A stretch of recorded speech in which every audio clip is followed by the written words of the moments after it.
Isang rare condition po ito of inadequate or absent production of the anterior pituitary hormones. Kaya pala kahit tumatanda ka, mukha ka pa ring bata. Tama ba yon? Opo.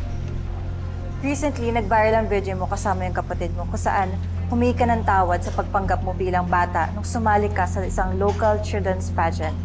Bakit mo naman nagawa yun? Sumali po ako sa contest para makuha yung premyo para sa tatay ko na nasa ICU. Kulang pa po kasi yung pambayad namin para sa operasyon niya sa puso eh. Hindi po maganda yung lagay ng tatay namin ngayon. I'm sorry to hear that. Nakapagsinungaling po kami tungkol sa totoong edad ni Kuya. Pero hindi naman po namin ginusto yung ginawa namin eh.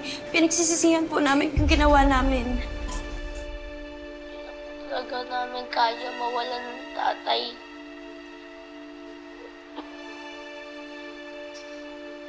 Sana po mapatawad niyo po kami ng kapatid ko.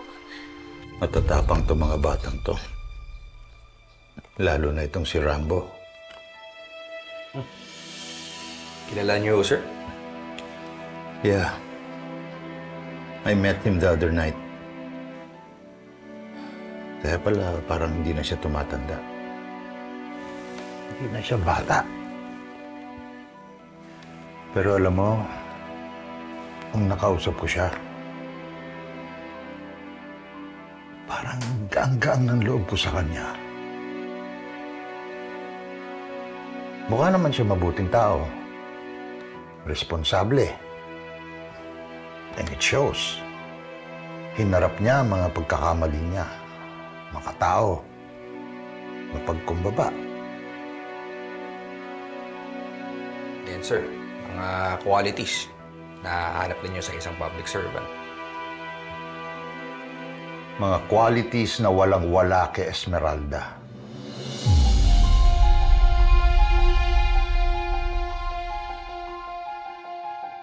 Kawawa ka naman, Rambo. Hindi naman mabigat yung kasalanan mo. But why are you here? May nadali po yung paghuli sa akin. Hindi po ako dumaan ng tao, Professor. Mali po ang kaso ang pinintang sa kuya ko. Itinago lang naman po namin yung totoong edad niya eh. Pero kung ituring niyo po siya para po siyang masamang kriminal, Sino bang mga nagsampa ng kaso sa inyo? Sige na, dalhin nyo na yan para malaman natin kung anong kaso pwedeng isampa sa kanila!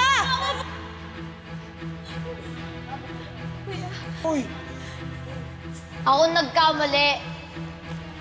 Akong parusahan nyo, wag sila. Si Cap Jerry Peralta at si Governor Esmeralda Vergara. That bull-neck scammer is waging war on me! Nananadya talaga tong abnormal na to eh! Tita Gob, anong gagawin natin? Lahat ng pinaghirapan natin para makarating dito. Posibleng mabaliwala dahil sa live interview na yan.